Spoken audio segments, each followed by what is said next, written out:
Hello and welcome to another tip for job seekers. Okay, so let's talk about resumes today. Why you need one and why you should have one. So resumes are a bit like your business card. It's the first thing that people see about you. It's what has all your work information, your work history, your experience. So you need to have one if you are looking for a position as a nanny. You don't want to contact an agency and say, I've been working as a nanny for 10 years, but I don't have a resume. A resume is quite hard to put together if you want to do it very well. But there are many people out there who will write resumes for you. You will need to give them a lot of information and then they will create a resume for you.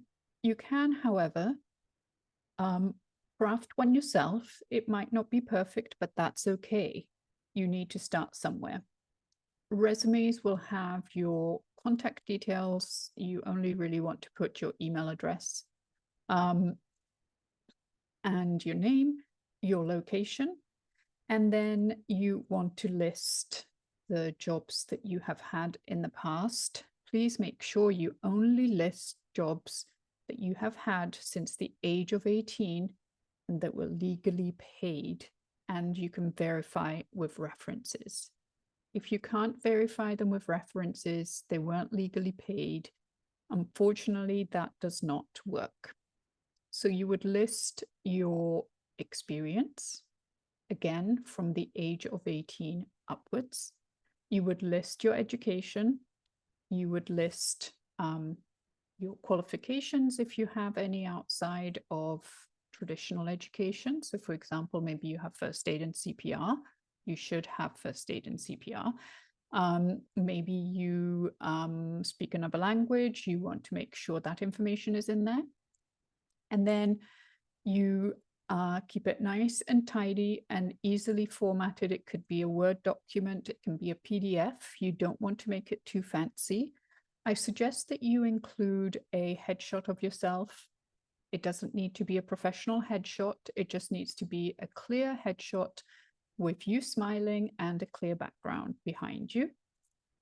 And then you are able to share that with agencies. Now, if you want your resume to look really great and you want it to stand out, there are other things that you're going to include, but the information I just shared with you is just the basic information that should be on a resume.